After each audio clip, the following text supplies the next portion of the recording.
I want to welcome all of you and say that it's an honor to have every other person who is logged in. And those ones who are joining in, you are most welcome. This is a Royal Youth Mentorship Program. We are doing this from Kenya, particularly Nairobi, Kenya. My name is Matthew Mugo. I'm the convener of this and the host. Yeah, and I want to say that it's wonderful. It's one thing that really gives me energy, even when I'm feeling, exhausted like today quite a bit. I mean, I don't think you are about to see that exhaustion when we get this session.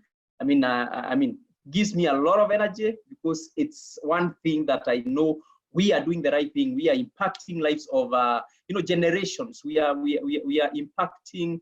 I mean, changing destinies. And it's a wonderful thing.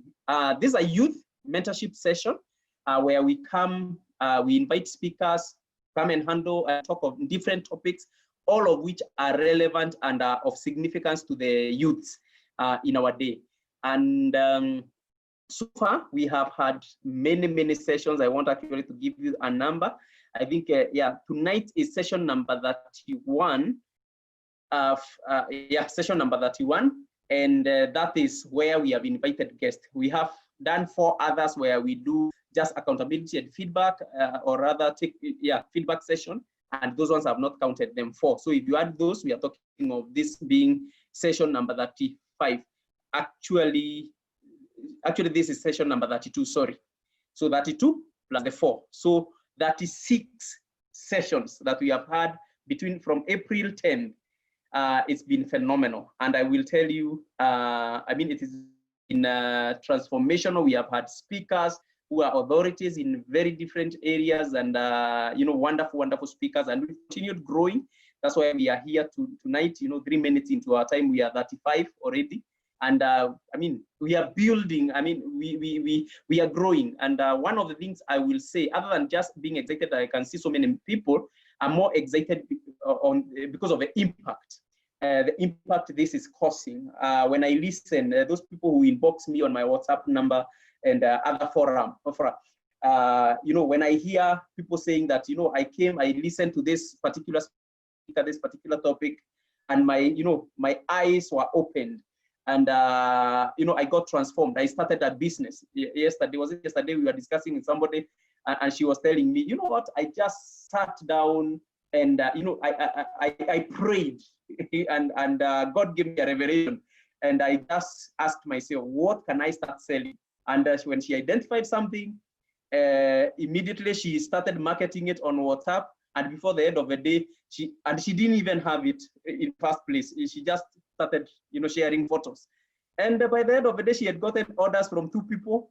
And she went and got the supplies from somewhere, negotiated some good prices, and supplied. I mean, those are some of the wonderful, and somebody is telling you, I was just inspired by just listening to the testimonies of other people, by just listening to the challenges that we are being, we are being challenged to take action as youth. I decided to do this instead of sitting in the house and saying, Corona, it has rendered us jobless, or all the problems we are all aware of. And I tell you, when I hear such kind of a story, I get energy, my energy multiplied 10 times. I feel like I want to do another 40, sessions. And that's just one, is the latest that I had yesterday. There are so many I've had, and very powerful testimonies. So this is what we've been doing. And as I've said, it's been amazing. And every time I see people logging in, the youths, I see more and more people coming, including our speakers. Allow me to mute everyone. Yes, I've muted everyone. Every time I see the youths dedicating their time, you would be watching your favorite movie. Okay, fine. If I mute you, please don't unmute yourself. Kindly, let's all be together so that we do not okay, fine. I don't know whether I will have to put this person outside first until they temporarily. Okay, thank you. So what I'm saying is that when I see youths coming again and again and taking action, because the essence of this, The only relevance of these sessions that we are having is if it will be followed with an action.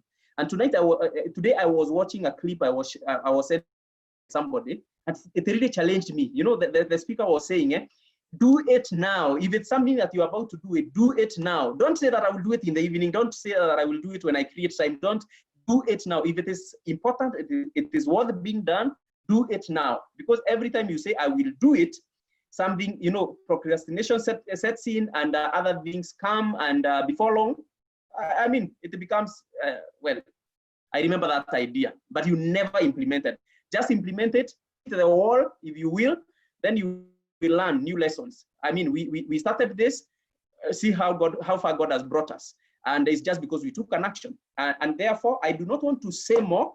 I think that's so much of what I would love to say tonight about the program.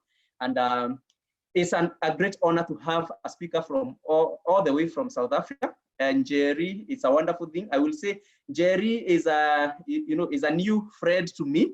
I'm making, networking. I'm getting powerful and many friends through this.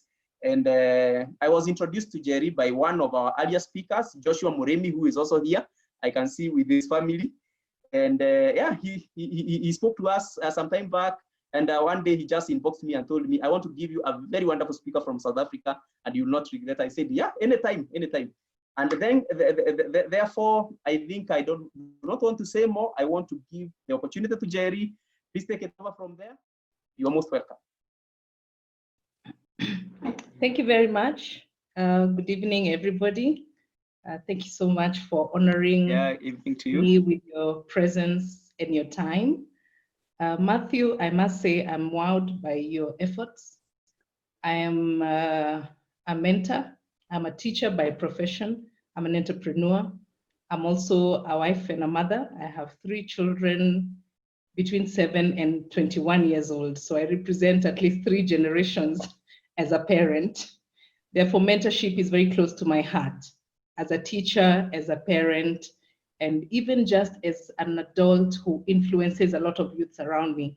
So mentorship is really very, very close to my heart. As an entrepreneur, I can tell you that I'm a product of mentorship, and I'm also a product of no mentorship. Therefore, I know the difference of when you have a mentor and when you don't. And that has brought me to a point in my life where I thought it's very important that I share what I have and what I have gone through, and a few of the things that I have done and researched on with the fellow, entrepreneurs, aspiring entrepreneurs. I like the youth because they're the future. And by youth, I mean young people, teenagers, even children, and as well as our age kind of people. But in Kenya, youth can be as young as 50 or even 60. I actually really mean the real youth, 18 to 35, and the teenagers. So I'm an entrepreneur, as I said. I'm a director of a school called Kennedy School. It's in Kitengela. It's a young school, okay, maybe not very young, but it has had a lot of situations that keep it young, in the sense that we have constantly had to reevaluate ourselves and make changes and reevaluate again and make changes. And that's the journey that it forms part of what I'm going to talk about. The topic for today is called the growth mindset. It's an interesting new topic in the especially world of education, but it is not limited to education. It's just about life. It goes into the workplace. It goes into aspiring entrepreneurship. It goes into education, and it goes into learning. So you will allow me to have my slides, share my slides with you, and as we go along, I am very big on sharing personal stories as snippets and as examples, because I do have quite a number of them. And I would say that personally, I've been inspired a lot by people's personal stories, and I believe that somebody would be empowered by them. And more importantly, because personal stories, they're not fiction, they're real. You can relate to them. These people with a face and a name, and then you hear what they've been through, and it's very, very motivational. So if we could just carry on to the slides. Matthew, you will allow me to share screen? Yes, I've enabled you, your co-host. Okay, thank you. You should be able to share. Okay, thank you very much.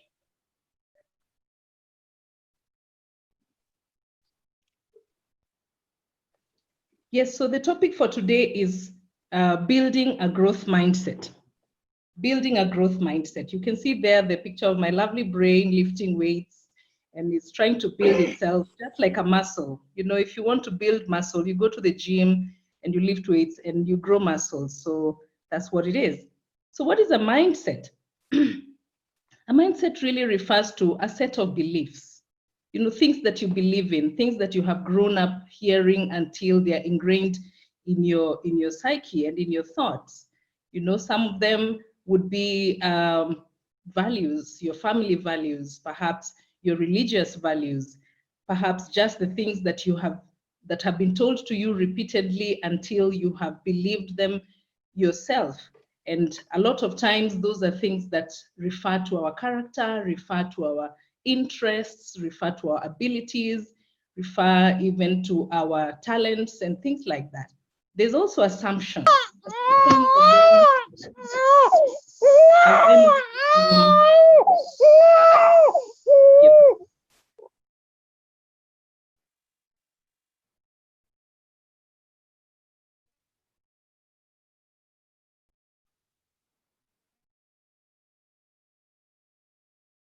Yes, unmute yourself, Jerry. Sorry, I've muted you by mistake.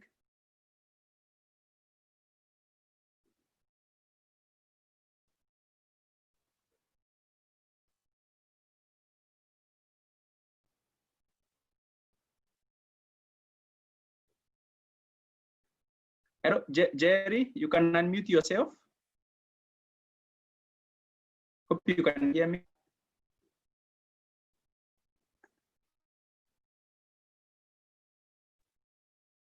Am I back? I'm back now. All right, I go back to the share. Okay, thank you. Yeah, so talking about assumptions, I'm saying that there are many times we have concluded that certain things only belong to certain people or to certain genders, like jobs that are traditionally and generally assumed that they are done by females, the female of our species, or the male, or the rich, or the poor, or, you know, that kind of thing. Even we've seen certain, for example, when we look at jobs, we've looked at certain jobs and said, oh, that job is predominantly belonging to this tribe.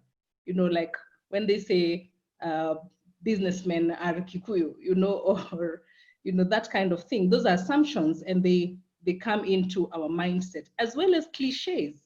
You know, and assumptions can fall into the category of cliches. For example, you can't teach an old dog new tricks. We've had that many times, haven't we?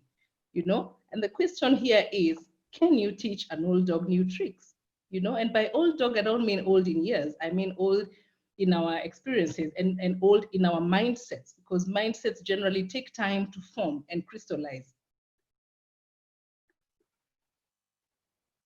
So before we go into looking at mindsets, being a teacher, of course, I have my way of introducing certain topics. And because the mindset has a lot to do with our brain and it's a lot to do with our thinking, I always want to begin by just discussing very briefly and not in depth about the parts of our brain. So here you see a diagram of a brain. It's a very simple one. I use it with children as young as 10 years old. It just shows briefly the parts of the brain. We have the frontal lobe, which controls our emotions, our intelligence, and our personality. We have the motor cortex, which controls our movement. The sensory cortex controls our touch. Parietal lobe, which controls our language, our reading and sensation. We have the occipital lobe, which controls our vision. We have the cerebellum, which controls our balance and coordination. The brainstem is almost the most important part of the brain because it takes care of our basic life functions, which is our blood pressure, breathing, and heartbeats. And then we have the temporal lobe, which keeps our memories. And, the brain being the most important and most complex organ of our body, controls our bodily function. This, what you see here, is the central nervous system, which comprises of the brain and the spinal cord. And that is in very brief, because I don't want us to look like we are studying biology. We have the limbic system of the brain. This is important because much of what we are talking about has to do with the limbic system. The limbic system basically comprises the thalamus, the hypothalamus, the amygdala, and the hippocampus, with the amygdala and hippocampus taking the lion's share, because it's what is involved in the formation of long-term memory. Now, you do realize that when we talk about mindsets, long-term memory comes into play. Mindsets are created from experience and exposure to certain aspects of life and certain events, and the memory that comes out of that has a big part that plays in the creation of a mindset. And therefore, to say that basically as human beings, we are basically governed by two different kinds of mindsets. And before I'm going to mindsets, I'd like to say here that for a very long time, even scientists believe that the brain stopped growing at a certain point, especially after childhood. The way they say that you stop growing tall at the age of 18. I think that is largely true. And therefore, it was also assumed that your brain basically stopped developing or growing at the age of that 18. And anything after that was kind of fixed.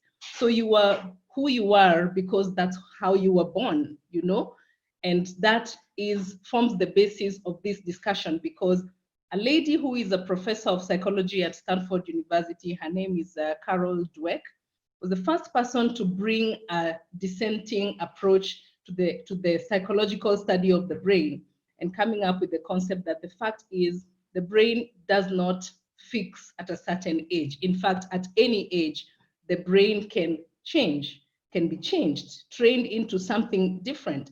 So she came up with the concept of the growth mindset. So we have the growth mindset and we have the fixed mindset. Largely, when you look at ourselves as humans, we do have some people who have a fixed mindset and some people who have a growth mindset. But to be honest, I believe that most of us have a proportion of the two. There are certain aspects of life where I may encounter a fixed mindset, and there are certain aspects of life where I feel more comfortable and I have a growth mindset. Let's look at the two different mindsets, and maybe we can try and place ourselves. So people who have a fixed mindset, generally, this is how they see things. This is how they see the world. I am either good at it or I am not. It's an either or situation. I am not talented. I am not, I don't have that kind of ability. I grew up as a child in high school not liking maths, and I believe that I wasn't good at maths for most of my high school life.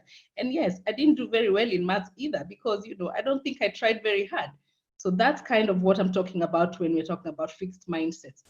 So again, in a fixed mindset, we say, if I fail, that means I am no good. I don't like to be challenged. I feel like feedback is personal. That's a very sensitive one, because life is in such a way that you get feedback. You do something and someone says, hey, that wasn't cool, or that wasn't good, or what you did didn't look like it won't work out. A lot of times feedback is real, and feedback can be positive and it can be negative, but how we take it is what determines what kind of mindset we have. In this case, feedback feels like an attack. It's a personal attack on my character, on my abilities, on my reputation, and that's, some of the things that many of us, even myself, have gone through at certain points of our lives. In a fixed mindset, we say, if someone else succeeds, I am threatened. It's almost to the point of thinking that other people are succeeding at your expense. That also brings in feelings of jealousy, feelings of competition, and that kind of thing, which generally is detrimental, is not very constructive. It's destructive emotions even. People in the fixed mindset category, they give up easily. Every time they encounter a small obstacle or a hindrance, they give up. Even something as little as somebody else said, you're not good enough for this, that's enough to give up. And also in a fixed mindset, we say that the people in a fixed mindset category will say that their abilities determine everything. And don't forget that abilities in this case, you're supposed to be born with abilities. It's inborn. It has nothing to do with you. That's how you were created. How many times have we had people say that? That's who I am. That's how I'm created. And it's a conclusion, right? So if we contrast with people in a growth mindset, a person with a growth mindset, this is how they approach life. They approach life with the point of view of, I can learn anything I want to. It's a decision. If I want to learn, I can actually learn something. I can learn from my failures. And that's another big one, because failures is something we work with. It happens every now and then. In fact, more often than not, we experience failure. So if you have a growth mindset, the chances are you look at life, you look at failure as an opportunity to learn. A person with a growth mindset will welcome a challenge. In fact, they will challenge themselves. If they get feedback, they look at feedback constructively, and even though it may hurt, they look at the positive side of that feedback. Also, a person with a growth mindset is inspired by the success of others as opposed to being threatened. In fact, they look up to the success of others to motivate themselves. Okay, and they persevere even when they are frustrated. They will keep going even when things are tough. And a person with a growth mindset is aware that attitude and effort determine everything. The results that they come through are because of what they have put in terms of effort and the way they approach that task or whatever it is that they're set out to do. So what kind of a mindset do you have? Do you have a fixed mindset or do you have a growth mindset? Let's carry on. And therein lies the question. Earlier on I said, can you teach an old dog new tricks? And that question translates loosely to say, can we change our mindsets? And I assure you, we most definitely can change our mindsets. Yes, we can. In fact, it has now been accepted generally, even in the science world, that the brain is very pliable. They use the word known as neuroplasticity. When you think of plastic, when you think of, in fact, being a teacher, what it brings to mind is something called Play-Doh that we give children to work with. It's like clay, it's pliable. You can make what you want from it. You can take it apart. You can, put it back together and come up with something different. You're the creator. Whatever you want to create, you can create using Play-Doh. If you look at the brain as Play-Doh, then it is generally agreed now at this point that the brain is pliable. You can change your brain. You can be the artist of your life by changing your brain using that process called neuroplasticity. As you go along, we look at many ways, different ways that this can happen. So how do we develop a growth mindset? Because, eventually we agreed that we need to have a growth mindset in order to develop. If you're a student, you need to have a growth mindset in order to do well in school. If you're an entrepreneur, you need to have a growth mindset so that you can survive in a very tough business environment and so that you can thrive. Okay, so how do we do that? So it's a very simple, and I like to put it in a mathematical sense, that belief plus action is equals to growth. Now, remember, we said that a growth mindset is a set of beliefs. So in this case, belief means what? So we're going to look at each of them individually, and we're going to have a lot of subtopics coming from there as we follow this equation. So belief, how do you come to a conclusion of what is your belief? The only way to do that is to reflect.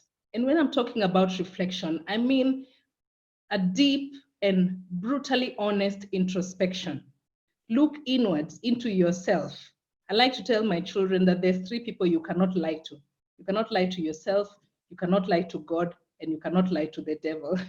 So those are, at that moment of your most your most vulnerable moment, when you can look at yourself for who you are in a very honest way to discover whether you have a fixed or a growth mindset or a proportion of both. And so you consider your current mindset. If it is fixed, how many times have we encountered a fixed mindset? Personally, I'll tell you the truth. There are a number of times. I am a relocator, the so-called diaspora Kenyans. And relocation is not for the faint-hearted. There are very many times I have had to deal with my fixed mindsets, perhaps at a most basic level. And many of the diasporans will agree with me, is that food is a very, very big problem when you move out of your home, because there's what we consider familiar, there's what we love. Kenyans and their Kenyan sausages. And how many times have we gotten into trouble because we have trafficked the sausages across the borders because we have refused to accept the different food that we find in that new place where we have gone. So it is true, and I can attest to the fact that we all suffer from a fixed mindset to a large or a small extent. So if you have a fixed mindset and you accept yourself, all right, fine, I do have a fixed mindset, this is something I might have to work on, but before you get there, can you ask yourself, why then, what happened for you to have a fixed mindset? That is very important, because if you don't deal with the source, it becomes very difficult to avoid the pitfalls of going backwards and relapsing back into your fixed mindset state. So I always advise that we must go back to the source of where that fixed mindset begins. I feel like generally family background plays a very big role in our mindsets. We are a product of our families. We are a product of our upbringings. So our parental influence, the influence from our siblings, the influence from our extended families, that always comes into play in terms of mindset. Every family has values that it identifies with.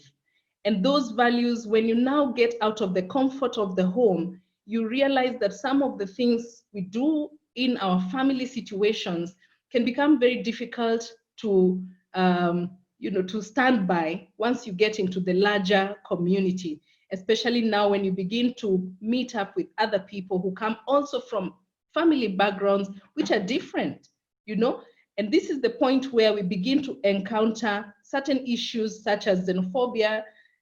Given where I come from, I would have to mention that. Other issues like being extremely judgmental, because some of our family background has a relationship with, say, our religious influences, and the fact that sometimes our religious influences come across as my religion is better than yours kind of way, and therefore we come out as judgmental. Growing up, I was told only Christianity is the religion of people who will go to heaven. And then I met Muslims, and at one point I lived with my sister at Isli, and I listened in on a preaching on the street by a Muslim preacher, and he said very clearly that everybody else will go to hell except the Muslims. And I was like, yeah, but I was told everybody else will go to hell except the Christians, and now I'm confused, and then realizing that there's many other religions and everybody believes that their religion is the best, So can you imagine how this influences how we now look at other people, how we look at life, how we look at, different things. For example, if you grew up in a home that says that alcohol is a sin and everybody who even touches alcohol is going to go to hell, and then you get offered a job at, for example, East African breweries, then are you able to take in that job? Are you able to go there and work with a clear conscience? That becomes very difficult. And that then your fixed mindset about that particular side of life begins to be a problem with your opportunities. But then again, we have to have values, and we can stick with our values. So a fixed mindset may have its advantages, because then it means you're not exposed to any windfall of ideas, of